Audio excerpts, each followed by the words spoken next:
Well, hi everybody, it's Papa Smurf here again at MiniWarGaming.com. I've been given an interesting challenge today. I'm going to try my hand at some of that 40K battle terrain. And the form that it's going to take is this. One of those multi-story office or warehouse buildings. And that's what I'm going to be working at. And I just can't wait to see what this will look like when it's finished, after quite a number of bombs and bullets have been thrown at it. Oh, it'll be fun. Okay, let's get started.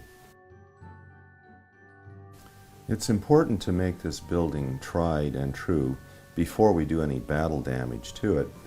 So just following on this wall, my pattern that I've made on this wall, every one of these floors is 3 inches from the next. So my first operation would be to mark these floors out at 3-inch increments, and that's at the top. This building is not going to have a roof because that's all going to be battle damaged away, and it's not going to have all these floors. Most of this wall is going to blast it away. But it's important to put all the windows in correctly as if it was built true to form before it was battle damaged. Well, I'm going to mark these in.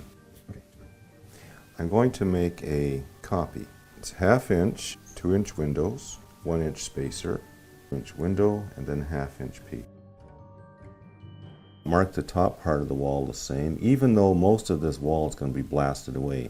I want to get these bottom windows in, seated in accurately where they would normally go. 1/2 inch space, 2-inch window, 1-inch space, 1-inch space, 2-inch window. I'm going to join the lines now.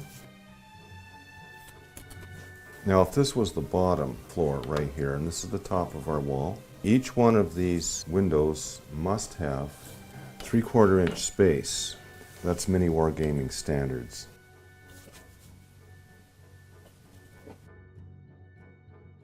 Okay, let's join them up.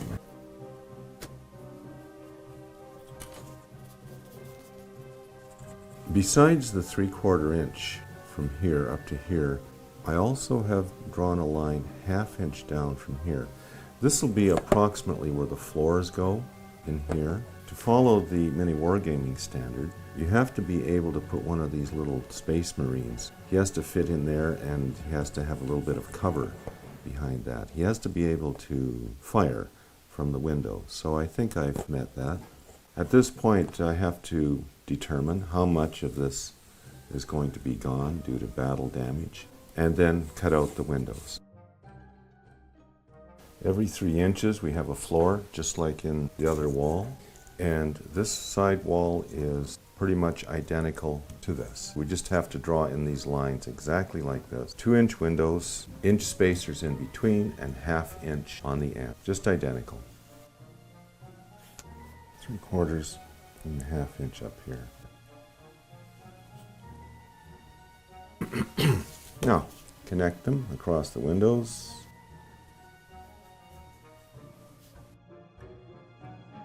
Since these perimeter walls are all cut out and they're all ready to go, the next step in this process is to glue on the supports for the floors. I have to leave a little bit of space here on each end of the support, each end of the wall, because that's where the other walls are going to be cut and insert right into the end right here. So I have to leave that about that much for the other wall to be cut and glued into where it's supposed to be right there. So my next step is to cut these pieces to length and glue them on just above the windows.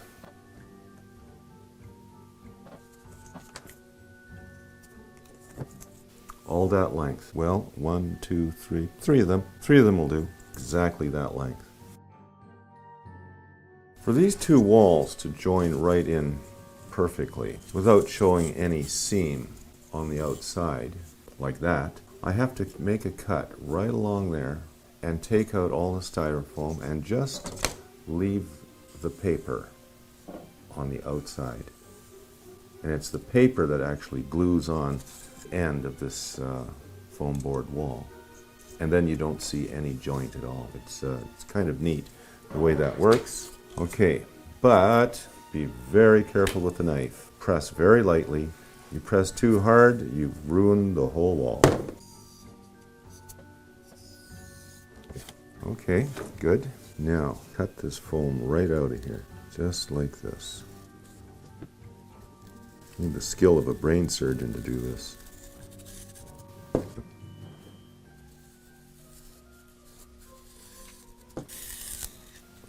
Uh-huh.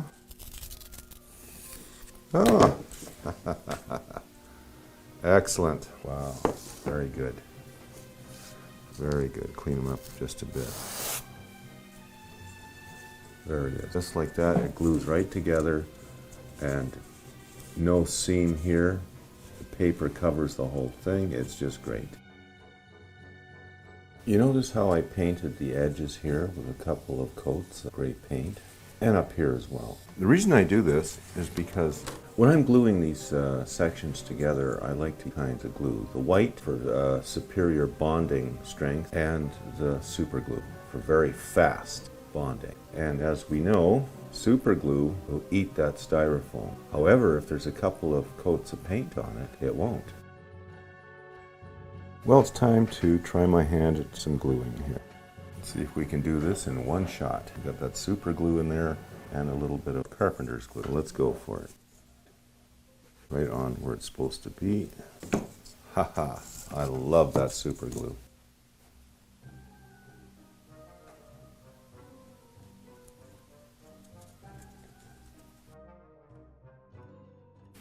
On this wall right here, I have to glue in these floor supports, and they're all cut and they're ready to go. And they just match these ruined pieces of wall here, so I just have to glue them on, and that won't take long. There, do them all at the same time. A little dab will do you. There. What I like to do is to paint the tops of these, just to have a nice surface for the gluing. Then I have to think about creating some kind of floors in here, kind of ruined floors, so that's going to be interesting what I do with that. Before I start damaging these floors due to war, bombs and things, I have to make sure that the floors are the way they were supposed to be originally. So what I've done here is I've cut a floor and I put it in perfectly, like that. That's the way before bombs destroyed it. And so what I've gone and done here, well, going around like this, like this, like this, like this, it's all bomb damage. It's all gone. So that's what I'm going to cut out right now. And then I'm going to glue what's left. So when that's in, that'll be like that. When that's glued in. There, for some bomb damage. I also want to use this. That's an interesting piece. Not like that, but like that. I was thinking of putting a couple of supporting pieces of wood in here, just to indicate that this is bomb damage as well. Well, let's see if I can do that. I'm going to try before I glue that in.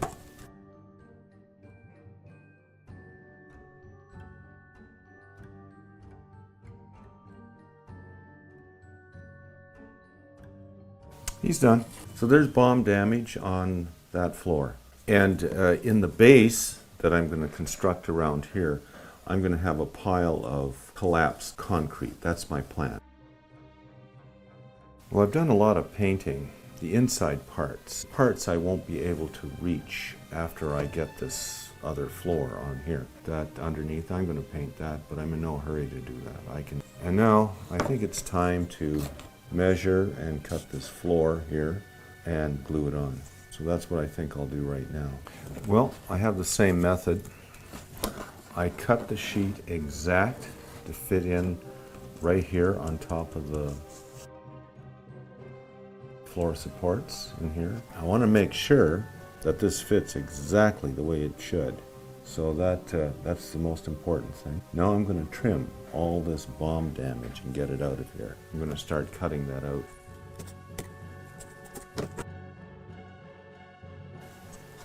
I have to paint the ceiling in here before I glue it down. How will I ever be able to paint it otherwise? Oh, look how fast that goes on. He painted up really well underneath there. See the bits of glue. Just put it in, glued it down. Bomb damage is good, it's consistent. It's a great big bomb falling down there in the middle of the building. Before I put this on, it's the same procedure, I suppose. We got to paint this. It's easier now than when this little bit of a floor is on here. So I'm going to continue with the painting. Pretty good. Okay. Well, continue on with a little more painting. Then I'm going to cut that floor to go up in there. In the top floor of the building, I've decided to do a few of these kinds of effects where you can see the rebars that are in the concrete. After a section of concrete has been blasted out, you can still see some steel left. And so I'm going to put a few in here and a few in other floors. I'm probably going to paint them gray like this, like the floors. Okay, I'll paint those up gray. A few more. Maybe for effect, one more. Okay, a little bit of paint.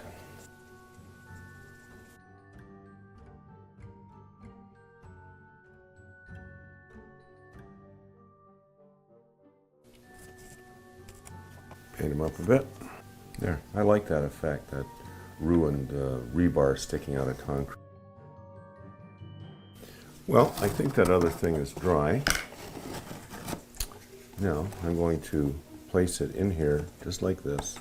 Good. Well, that's the next step. We're going to glue this in. It certainly is fun making bullet holes. Let's just make a few more.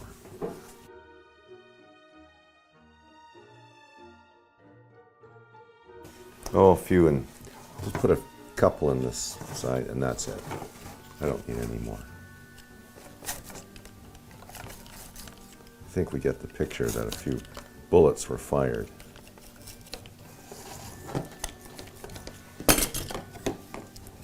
Yeah, just a few on this side. See this spot here that was broken by a bomb or something hitting there? Well, in the floor, down on here, I have to put a mound of broken concrete chunks. And here especially, in the base that I'm going to make here, I have to put quite a mound of broken concrete. Smoke or soot stains should go up the windows here. I want to try and... Inside there, on that floor, right underneath the bomb damage above, I glued down a few chunks of styrofoam and a little bit of kitty litter, just to look like bomb damage, and then I painted everything gray to blend in with the floor. The base has been cut 12-inch by 12-inch, just enough to sit the building on top, and I'm putting on a base coat of gray just to start things off. I've done some prep work to this base. There's more to come though. I'm going to focus on gluing this building to the base. Okay. That super glue, sometimes it bonds just instantly, and sometimes you have to hold it for about 30 seconds. Bunch of debris right there. That's a floor that collapsed, and as it broke, you could see some of the cracks and the rebars still sticking out, and the rebars were bent here as these two sheets just snapped over something, and there you go. Okay, this is Papa Smurf. I hope you've enjoyed this little building. I know I've enjoyed constructing it, and I look forward to seeing you all again in the next video. Well, that's what I built for MiniWarGaming. But as I was constructing this, I was looking at this and wondering, where have I seen this before? Of course, I saw this same building, same type of building, in a documentary on World War II. In August of 1942, the German army invaded Russia and they surrounded the city of Stalingrad and laid siege to the city, and they dropped bombs and they shot artillery shells into the city for week after week until most of the city was reduced to this, just a bombed out ruin. But it's significant to know that even though the bombs destroyed the buildings, they didn't obliterate them, because the buildings were constructed after the Russian model. Everything was made out of concrete. The floors, the walls, the roof, very tough. So you could destroy the building with a bomb, but it would be left standing like this, an empty hulk. A perfect home for snipers. And it only took one sniper to hold back a whole company. They would die with their boots on, not even knowing where the shots were coming from. And the sniper, he'd fire off 3 or 4 shots, and then he'd crawl away into a different pile of rubble and fire some more shots. Very, very tough to find a sniper who was cleverly hidden. The most famous Russian sniper, Vasily Zaitsev was his name. In a 5-week period of time, he killed over 400 enemy soldiers with his rifle, and many of them at a distance of 1,000 meters. And again, they didn't know where the shots were coming from. Many historians believe that Stalingrad was the turning point in World War II, because the German army lost close to 1 million men over a 5-month period of time. And of the 110,000 men who surrendered to the Russian army at the end of the battle, only 5,000 ever made it back home to Germany after they were eventually released from Russian prisons. So, when I'm holding up this building here, this is Warhammer battle terrain, for sure, it is, but it also plays a significant part in human history, because this building is very significant in the defeat of the German army in the battle for Stalingrad. This is Papa Smurf. I hope you've enjoyed this little building. I know I've enjoyed constructing it, and I look forward to seeing you all again in the next video.